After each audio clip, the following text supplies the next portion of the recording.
gosh. Okay, we're going to do this official. Welcome to the Upside Podcast, where we help you get unstuck in your life and your business by elevating your thinking and provoking meaningful change from the inside out. And I am live today for my first ever live episode. I said my two worlds are clashing. So my podcast world and my Dallas Preston Road family here for our team meeting, our Uglies Christmas sweater.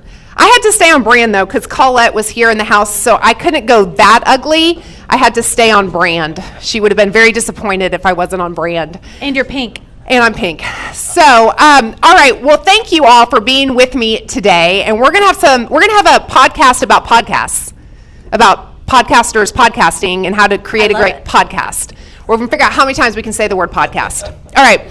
So, why don't we quickly just introduce yourself, who you are, how long you've been doing your podcast, the name of it, and then we'll get into some great conversations. Michelle, we'll start with you. Hello. I am Michelle Ozimi. I am half of Winning Women's Wednesday, which I co-host every other Wednesday with Ashley Gentry. And we've been doing this for, probably a year and a half now. Yeah. Yep. Rick got us going, and we just won't go home. There you go. I love it. All right, Wes. Wesley Abercrombie, host of the Abercrombie and Flipped Real Estate Podcast. I've been doing this it'll be a year in April. And I'm Ashton Hines, and this is my co-host, Tavis Westbrook. We're the Real Estate Heavyweights. We've been on the air since September 2023, 128 episodes. Still going strong. Okay, which is so amazing because I heard Ryan Leak was doing I saw him on a reel, and he said the average person who starts a podcast, you want to know how many episodes the average person who starts a podcast records? Yes, three episodes. And then the next drop off is another 20 episodes. And so all of these guys up here have been doing this now for the long haul, which is super, super impressive. Ashton and Tavis, we're going to start with you on this one. Why did you decide to start with this? What was the point of this? How did this come about? How did y'all pair up together? Just give us a little bit of the origin story of Real Estate Heavyweights. I'll start. I won't steal the mic the whole time from Tavis. But so I approached Tavis. I was a newer investor at the time, and I had flipped a few. I was interested in flipping some more. I was a newer agent. Tavis has been in the business 20 years. He's flipped over 200 homes. He has commercial. He's got residential. So it started out where I approached him just to do. I love talk radio. I love podcasts. I've always wanted to do that. So I asked him. I expected him to say no. He said yes. And we started going. And it started sort of this mentor-mentee thing. And it's worked out. So Why did you say yes, Tavis? I'd been approached with it before. I just didn't, for me, all the back end and putting it together and doing the production it wasn't appetizing to me. So you were willing to take that on, and I was like, hey, I'll show up and talk. So that's kind of what Tavis happened. will always show up and talk, just so you know. Yes, that's awesome. Okay, Wes, what about you? Yeah, I think I have a different perspective maybe than the rest of the panel here. I knew when I got into real estate I had to gain mind share. I mean, you guys know that. For me, I was always thinking about how could I create content consistently, because we all know our goal is to grow our database, and our largest database is often the Facebook page that we've had for however many years. And so it's hard to produce content in isolation.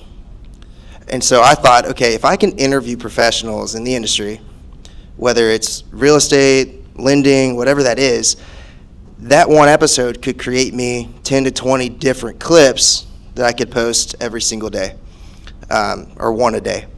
And so that was the original goal. And I think through the podcast, I've been able to gain mind share through my social media pages. And now it's really expanded to referral partners. So now I'm interviewing agents in different states and building relationships. And the intro to that relationship is through the podcast episode. And so I think for everybody here, you might not be a podcaster or even have the goal. I don't necessarily have the goal to make the podcast huge. I'm doing it for different reasons. And I recommend everybody at least entertain the idea of having conversations with people and recording it and posting it, because you all bring value in different ways. Well, and I love the idea of the interview because so my format is sometimes I interview and sometimes I'm just talking head monologue. But the benefit of the interview is, number one, you don't have to bring all the content, is you bring in other people that have great content. And then also you're setting yourself up though still as an expert in that space, right? Plus, when you post, you get all of their sphere and their followers. And so you really double your reach when you have somebody on that's a well-respected guest. But I just want to say quickly, you are a dual career agent. You work a full-time job. Y'all give it up for him. He just had his second little baby. So he's here on total sleep deprivation. So that was a way, though, for you to create content around your own schedule, right? So how did you batch your content, and how do you do your schedule on that? I mean, you have to be efficient in dual career. So I'm a vice president for a sports marketing company. It takes a lot of time in that job. So that was another reason I decided, okay, I can get a month's worth of clips in one episode. And so I've sat down, I said, look, I'm going to do this. I don't care how many subscribers or followers I have at the end of the year. What I want is my Facebook page to see that I take the time to interview people and that I'm learning.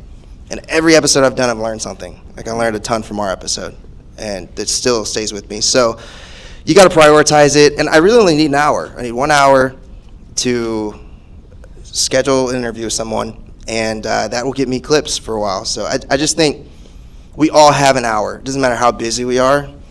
If it's important to you, if this career is important to you, you'll find an hour to take the time to have conversations.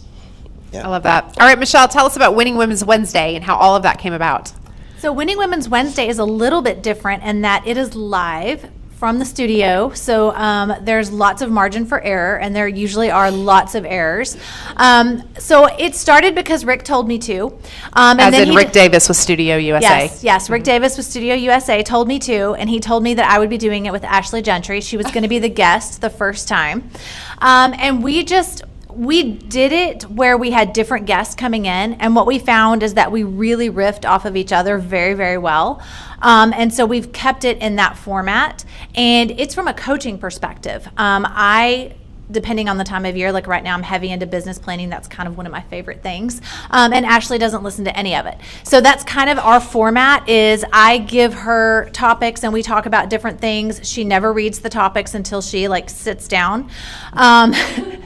And it just works for us. So it is live, and I think it's been a fun experience for sure. Okay, so how did you get over, because I would imagine there's a lot of people sitting in this room or listening that would say, it makes me so nervous that it won't be perfect, that it's not going to be scripted, that I'm not going to say the right thing, that I might say something stupid, that people are going to think I'm ridiculous.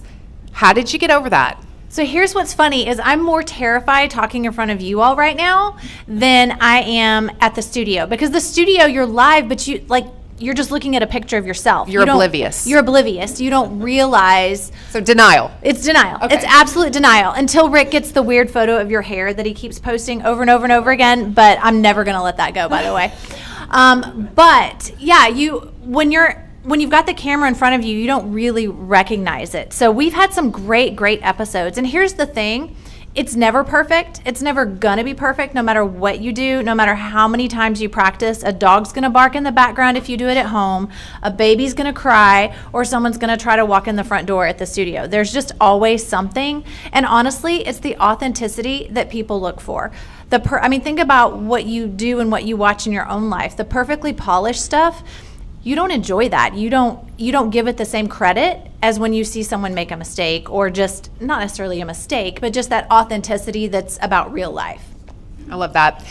Tavis and Ashton, how about you guys? Was that a roadblock that you had to overcome, just putting yourself out there and feeling comfortable in front of the camera and talking in front of the world? I mean, we'd be lucky if the world listened to our podcast. Right. I mean, really, who are we kidding? The world is not listening. And that's the thing, is you think so many more people are listening than Right. are. Yeah, our very first episode, I had all the cameras, I had done all the prep, and I was trying to be great, and we shot it, and I was like, this looks horrible.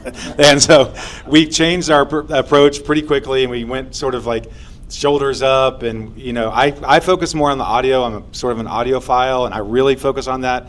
And the video I need to do more with, but I got over it real quick just by going through basically editing, knowing it's not going to be perfect. But I edit the sound, and so if we needed to cut out some ums and you-knows and ahs, I do that. And so I can control that a little bit more than live. So there are different ways you can do it.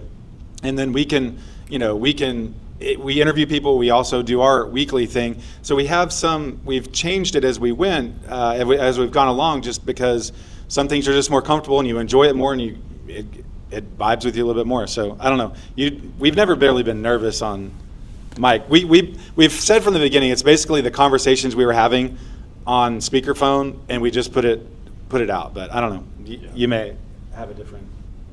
Yeah, no, I think, and for me, I'd been doing social media stuff for a long time, so Facebook Live and things like that, just getting used. I think one of the first things of hearing your recording or hearing your voice recorded, the first time you hear it back, you're like, that's not me.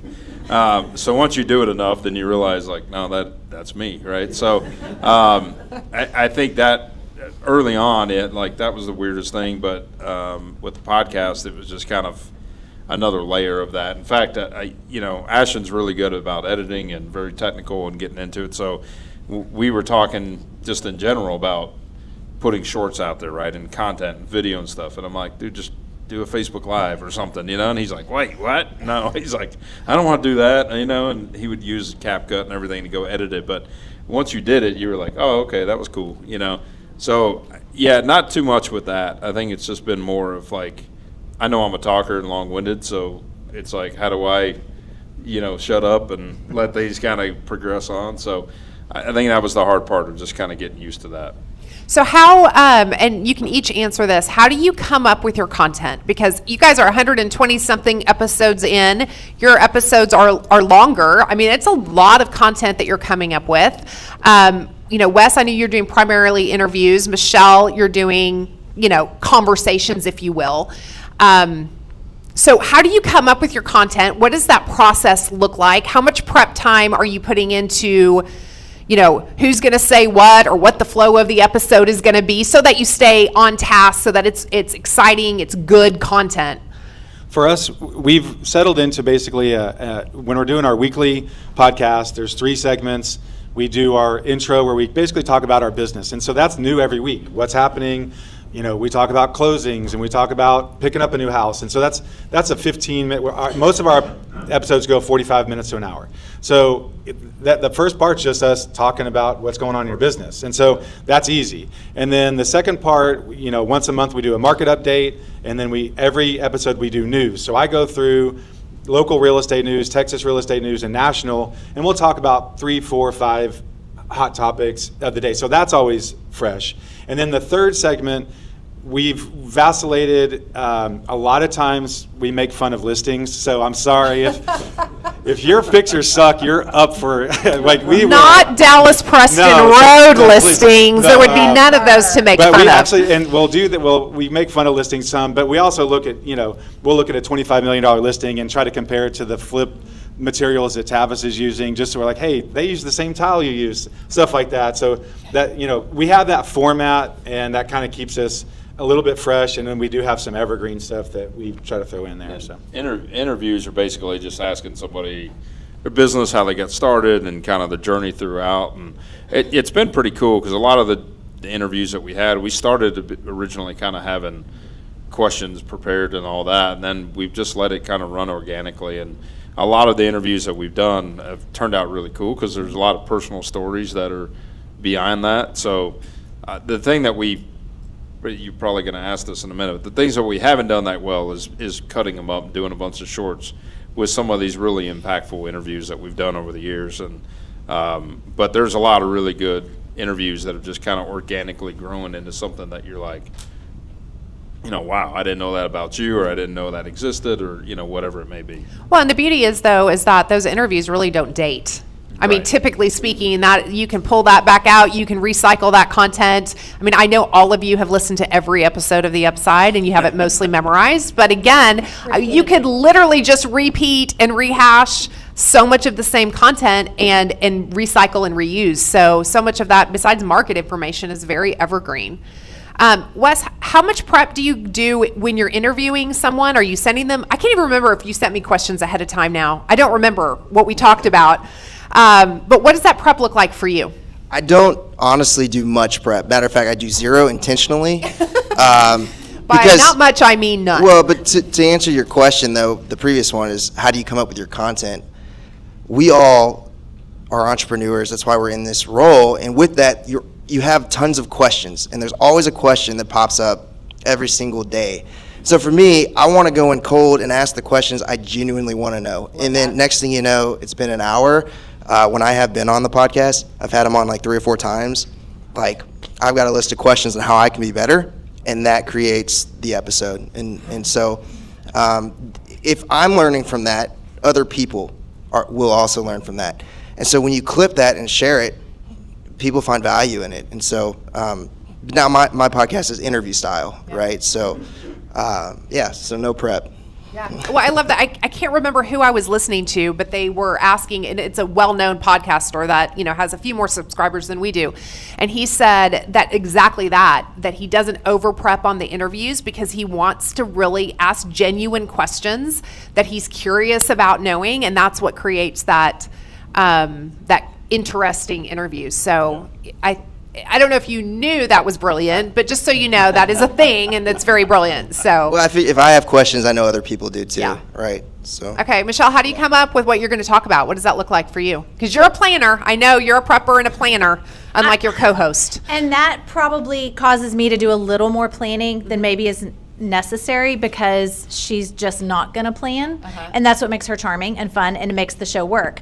But that means I've got to have some content and some ideas for us to feed off of. So, but even still with that, our content is primarily with our involvement with Metrotex. We often talk about what's going on in the market from an agent perspective. And then with me as a coach, I'm looking for ways that I can, provide value to the agents, my dad, that are listening to the show. And that's kind of the direction that our show goes. So based on my coaching calls and different things that I'm involved with through the week, that's really where my content comes from. So it doesn't take that long. I may dive a little bit deeper so that if there's dead air space, so to speak, I've got something to throw in. But I don't know, maybe 30 to 45 minutes, honestly, at the most, on a week where I really do have to dig in. And so you're recording Winning Women's Wednesday every other week. Every other week, correct. Yep. Okay, so let's talk just a minute, because all of you produce your podcast differently, meaning systems, tools, and I think that is an overwhelming piece for somebody considering starting is the equipment, the technology aspect of it. Do I, partner with somebody like Studio USA to do it all for me? Is that step 1? Is that step 2? My podcast would not exist if I didn't have partners. I just would never happen because it's not in my skill set or in my, desire even. But so Michelle, yours is done through Studio USA. But just chat a little bit about what that started. And maybe it doesn't even look the same as when you initially started. Who wants to take that first? I'll talk about the tech. I'm the tech guy on ours. You just take that microphone. Yeah, so I started out, I had the fancy Sony camera, and I have a nice microphone. We got Tavis a nice microphone, but we've really gone backwards. We both use webcams, nice webcams, and we use our microphone. We use Riverside, which is basically a fancy online Zoom. So it's really nice. We send a link to our guests. They log in from their computer. Riverside actually has great, they call it Magic Audio now. So if you're not a sound person, you can put their audio through the Magic Audio, and it actually comes out pretty good. We've had a few guests only use their MacBook speakers, and it sounds pretty good. And so the technology, especially with AI, it's becoming easier and easier. Then they also have become way better about chopping up the shorts for you. So if StreamYard is one, Riverside is one, that if you get into their ecosystem, you can do really good things. At first, it's a little challenging to get onto Spotify and to Apple, and there's all these agreements and blah, blah, blah. But once that's set up, it's pretty hands-off as far as that goes. So if it were me, I would love to have a VA, and I would have better cameras and multiple angles. I would love to get a sponsor at some point to do that, but I wouldn't let technology get in the way of doing that. Yeah, I was going to say, originally we did 1 or 2 at Ashton's office or at his house, and it was great. I mean, you had all the cameras set up and everything else, but timing was a problem, just with your schedule and my schedule and trying to connect it. And so therefore, the accountability would shift. And so when we allowed this Riverside to be like, hey, all right, we're going to do it Wednesday mornings, and this is the time, this is the range, and we just show up and get in front of your computer and, and do it that way, then it became a very easy thing to hold us accountable to and do it. And then when we did interviews, it made it easy, because we'd interview somebody to say, hey, are you open to it? And they said, yeah, and we'd say, okay, you just need a computer, and we'll send you a link. So that's been pretty easy. So funny, because my accountability is exactly the opposite, in that I send a calendar invite to Rick and Austin for when I'm showing up at their studio, and I won't cancel on them because I feel like that would be rude. Yeah. And so if it's scheduled, by golly, I'm going to be prepared. I'm going to show up to do that. But I am looking at doing a Riverside because I can't do remote guests, and it'll open me up to interviews all across the country if I'm in studio and I can still remote in guests. So that's kind of next step. Okay, Wesley, what about you? Yeah, I mean, I think the answer to that question for me personally is I did rent a studio. I've now shifted to an in-home studio. I think if you're considering doing this, which I think everybody should create content, you don't want to be a secret agent. The question then becomes, what's your goal with the podcast? Is it to actually make a podcast business? Or is it to do kind of what I'm doing, which is using it as content, building relationships? Everybody can just turn their phone around and record themselves, because everybody is different and unique in their own way. And so I think the barrier for a lot of people with producing content is you care too much what people think, and you feel like you don't have the proper setup because you see all the fancy stuff on Instagram and YouTube. There are some of the biggest influencers in the world that still use an iPhone to record themselves. They don't have a fancy camera or a background. And so just turn the camera around and start talking to it, and then post it and share what you know. Talk to people who know more than you, and that's kind of what I've shifted to. I have an iPhone, and I bought a couple dressers behind me, and that's it. Yeah. Go ahead. Well, and I agree. I think it's whatever you're most comfortable with and you enjoy the most, so that you're going to keep doing it. I like going to the studio. I have dogs, they bark. No matter what I'm doing, they're going to bark. So for me, doing it at home isn't fun. And I like the community of Studio USA. And I like to walk in, I have my conversation with Rick and with Ashley. I walk out and they do whatever it is they do, and they make it beautiful. So it's just whatever you're comfortable with, however you're going to show up the best. I like that. And I would just double down on what Wes said, in that everybody needs to create content. Doesn't mean everybody needs to be a podcaster, but we all need to be creating content that can be found online, that's educating the consumer, that's answering the pressing questions that consumers ask. And having captions on your video is how it is found to be relevant out there. And there's just so many ways when you create that long form. That was the whole reason I started the podcast, was the overwhelm of regular posting on social media. And so the idea was taking long form content and splicing it up. And it gives me all of this kind of bang for my buck, if you will, on that. And now I'm looking at going back to creating a little bit more purposeful short content, because I think it will connect better. So there's always kind of a give and take both ways. But let's talk for just a second about, how do you measure success with this? Because this is a long-term play for your real estate businesses. This is not quick, easy money, if you will. This is a long game play. So how do you measure success? Are you looking at subscriber count? Are you looking at followers? Are you looking at likes on social media? Are you directly correlating dollar business from it? Talk just a little bit about what results you've had, and then how you measure engage that. Who wants to start? Michelle, go ahead. Okay, I can start with that. So for me, and this is something I do like to remind people, is for most of us in the room, we're looking to do this to grow our real estate business. We're not trying to become influencers. So you have to keep that in mind and keep your content directed towards that. I'm doing it from a coaching perspective, again, real estate business development coaching. And so for me, my goal is always providing content and value. And so I'm looking to grow my follower count. So yeah, that's what I'm looking to do. Yeah, I could care less how many subscribers or followers I have. My goal and how I'm going to measure this is truly the referral partners I gain from this, and how many referrals can I send, how many can I get. the likes and stuff and comments don't really matter. I'm looking at it as I gotta gain the mind share of my database, which is my Facebook and Instagram pages. And if you got 1,000 followers, 300 followers, that's 300 people that are viewing every single post that you clip, because algorithms push people that post consistent content. And so why would you not want to do that? There's no better way. So for me, it's just, okay, at the end of the day, am I gaining mind share in my SOI? And that will bear results, and then referral partners as well. Yeah. I've got some things to say, but I'll let Ashton say his piece real quick. Ours is a little bit mixed. I would love to have, I stare at the how many people listened to the last episode, and it's not a lot. And I would love to get a podcast where, more people listen to it. For me right now, success is just being consistent and going through the motions and trying to figure it out as it goes. And I think at some point it'll click and it'll have an inflection point. It's where we can have enough listeners to get maybe a small, mortgage company sponsor, title sponsor, to where we can get a VA and kind of go that route.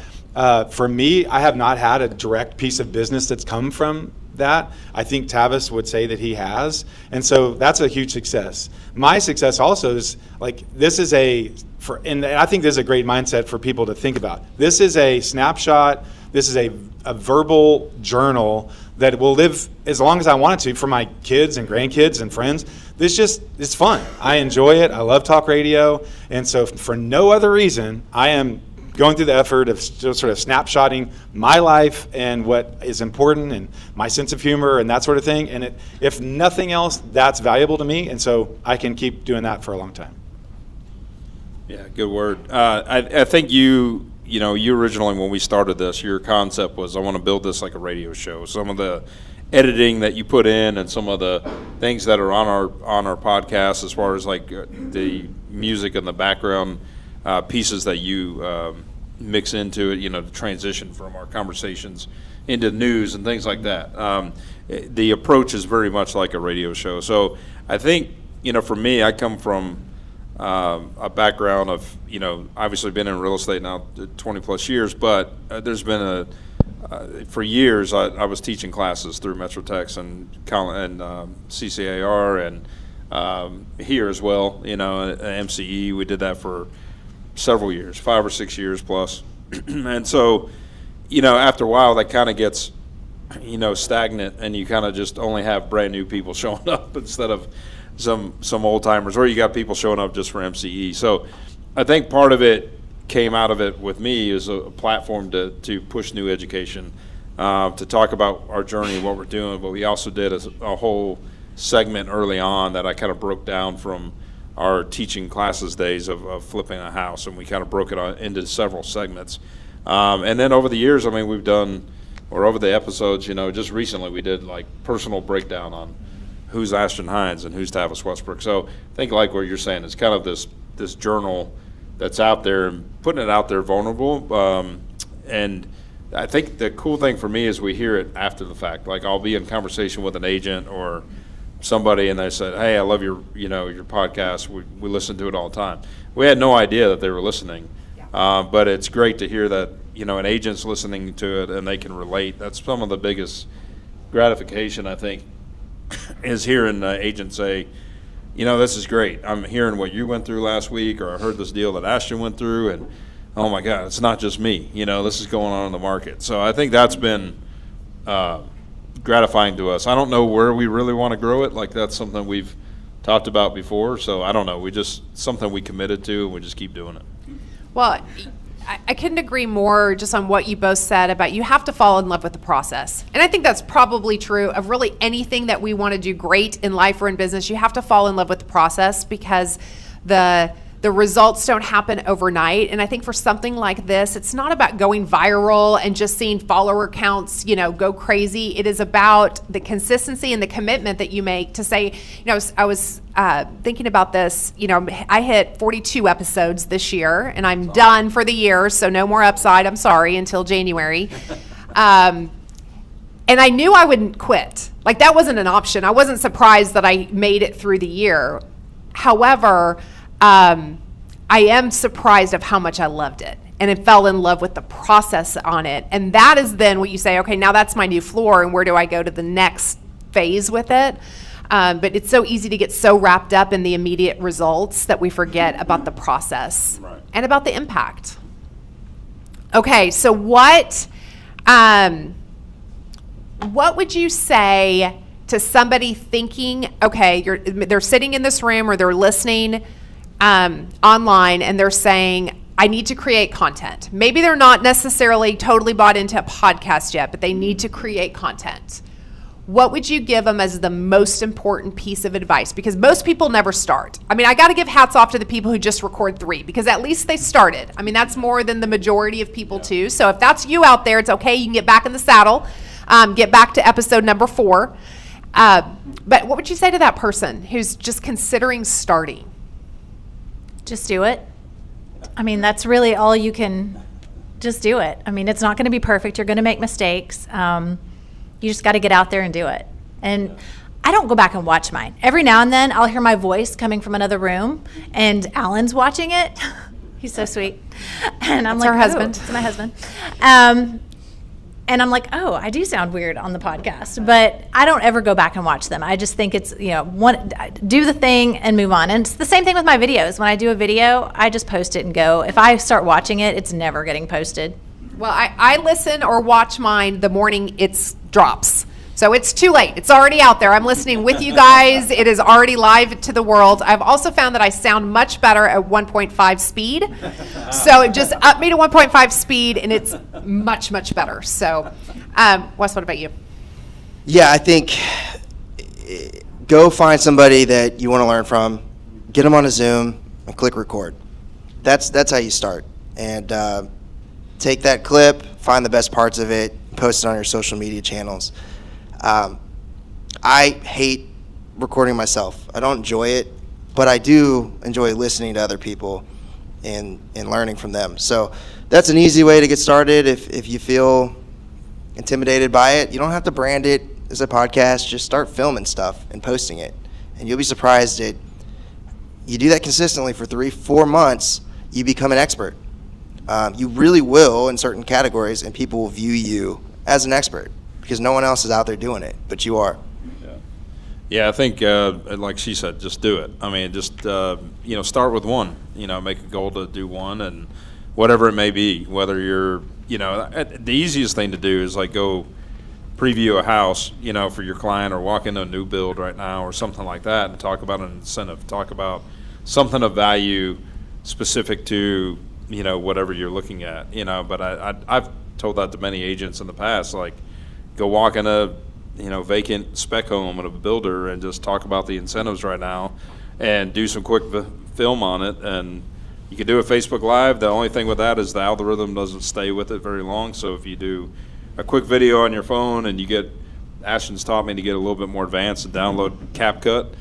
And CapCut's great, and now that I know how to do it. In the beginning, I was like, I'm very confused what I'm doing, and now I added this and I added that, and I don't want that. And I used to send it to him, go, hey, can you fix this? But, I think just things like that, just anything of value, or,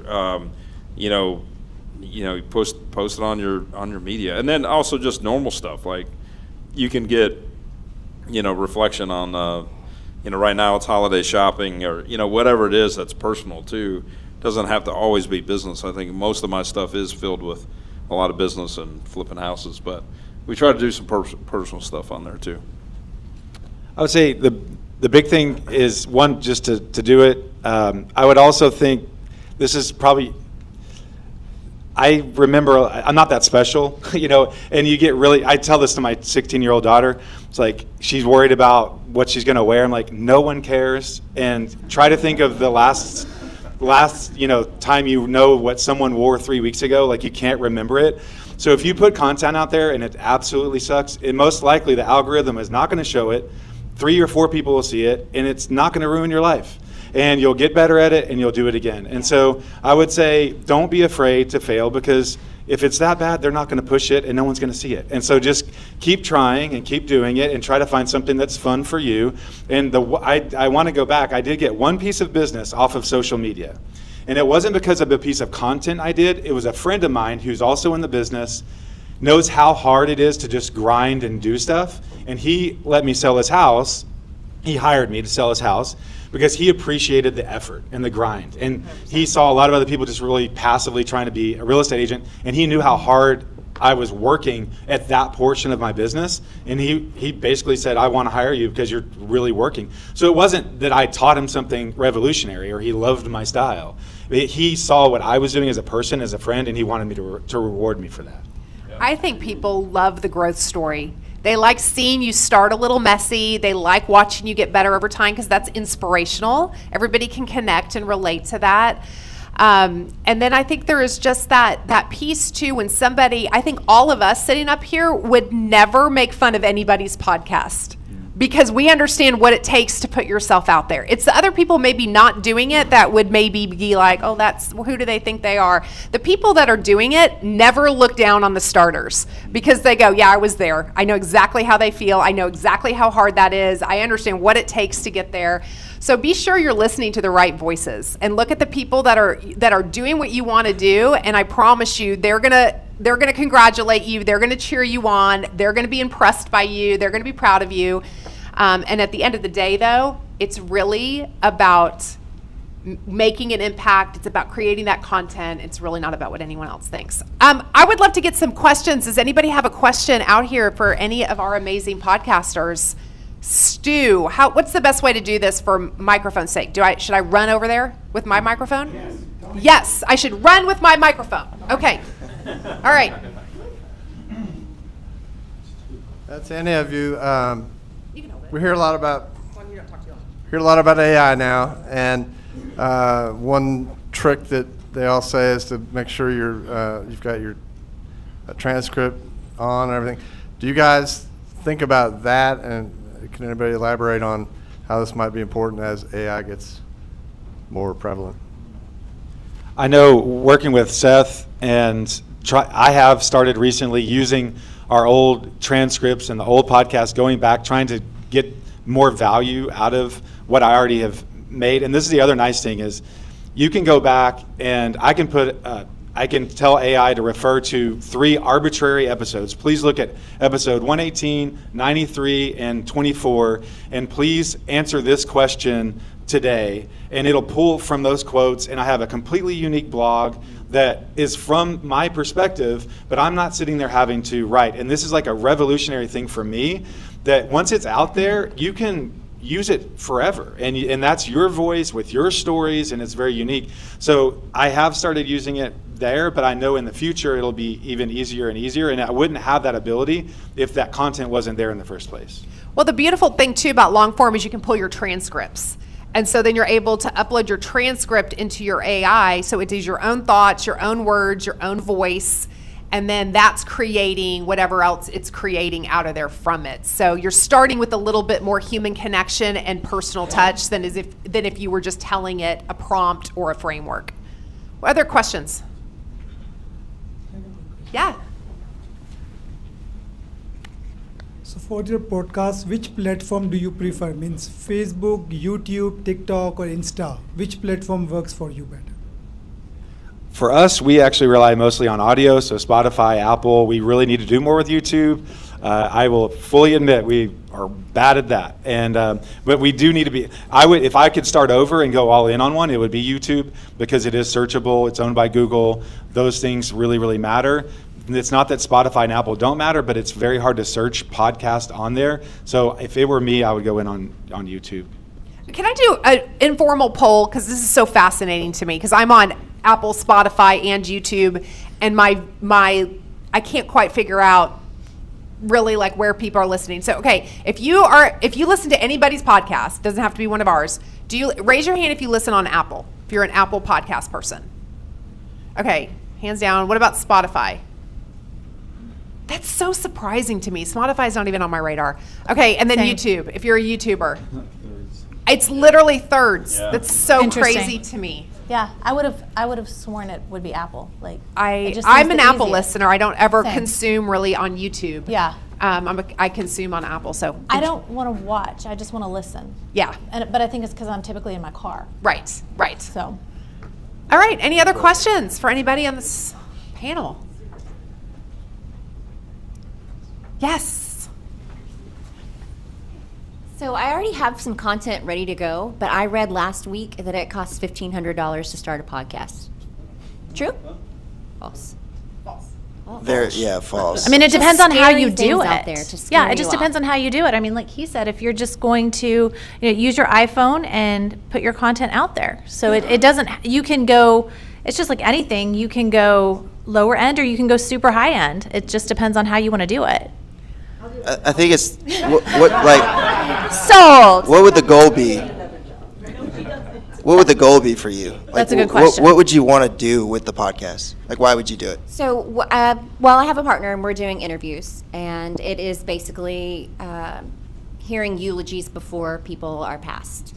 And so it is very much, we have this content, great content with people that we've interviewed, older people that have memories of picking cotton, like holy Moses, things that I could never imagine that I don't want to go away. I don't want to lose content that's not been created because someone's passed, or lose a story because someone's passed. So we have built content around that. I just have been scared off time after time again, and reading and things that keep popping up that you are entering into something that's going to end up costing you money, and you probably will fail. Is kind of scary. So, but that it's built around that. It's more interview style. Yeah, I think it's just if the goal is to create a podcast and you want that podcast to gain exposure and all that, it might cost a little bit. But I think, again, it's what's the goal of it? Is it just to share the content? It's to share. Then, I mean, you don't need to spend anything. No. I love this. Yeah. I love this. Yeah, so for me, I would say there's a great YouTube channel called Think Media. They've put out tons and tons of reviews on different ways and different price levels to do podcasts. So if you want to consume some stuff, Think Media does a really good job, and they're all different price points. But I would say you can go anything from using the mic on your computer with that camera to AirPods to, I use a really nice podcast mic. But even that's $400. Right. You can find a used one for $250 or something like that, and so you can put it together. There's the mobile recorders. I can't zoom maybe, but you can do that with a Shure mic that is $50, $100. So you could put together a mobile podcast for probably for under $400 if you really wanted to, and that would sound really, really good. Mm-hmm. And you can spend as much as you want, like these cameras and really great mics and all that. You can do whatever you want to make it look nice, but I wouldn't let the technology get out there and get those stories. Right. I was in home health, and the reason I got my equipment to begin with is I had a patient I want to hear a story. Yes. That pushed me to go buy some mics and do that first thing to figure out. And if I had watched another weekend of he ended up passing away after I interviewed him, thank you, but I mean, I would have missed that, and it would have defeated the purpose. And so, it was really important just to get out there and do that, and I would use that as an impetus to just kind of go out and figure it out. Yeah. Thank you so much. I appreciate that. Love it. Sean Cannell, is it Cannell? Connell? YouTube Secrets. So he's a big YouTube guy. It's not specifically a book on podcasting, but it is about the ins and outs of YouTube. So if you're diving into the YouTube world, that's a book that I read this year. It's not long. I would definitely recommend that. That'll give you some good ideas on the YouTube algorithms of how to really succeed on there, how you can eventually monetize it if you choose to go down that road. But I think probably most of us in here, it's not about monetizing the podcast per se. It's about the marketing and the exposure for your bread and butter business, right, which is real estate. So, but that is a book that I would recommend, along with Endless Customers by Marcus Sheridan. That book is all about the kind of videos you need to be creating for consumers to trust you and also for AI to trust you. And so if you're considering, okay, how do I come up with the content, that is a great book to dive into so that you're doing really, especially if you're doing more talking head monologue type content in particular, but also how you're titling things, that kind of thing. You can get really, really strategic with it. But again, just start. Those are good learning platforms to start kind of just exposing yourself to more of the behind the scenes. All right, well, y'all give a huge round of applause. All right. So what they love applause, but what they would really love is subscribes. Yes, please. Yes, please. So one of the ways that we can help each other is by supporting each other's efforts in these things. All right. So all of the QR codes are here that you can go on and subscribe either to their YouTube channel or follow Michelle on Instagram. But please, if you got value out of today, please go and subscribe. And then I'm going to ask you to go one step further, and I'm going to ask you to go just hit like on every video. Just go like every video down there. You don't even have to watch them all. I mean, watch some of them because they're super valuable and you're going to get value. But if you will just go do that, that is going to be a huge blessing to these people. You have no idea, a like, a comment, a share, any of that is like a gift to a podcaster. So give them some love on the soch. And guys, thank y'all so much. Thanks for having me. All right, and that concludes another episode of the Upside Podcast, where you invest in your personal growth every single day. It'll yield you great returns. And that's a wrap. All right.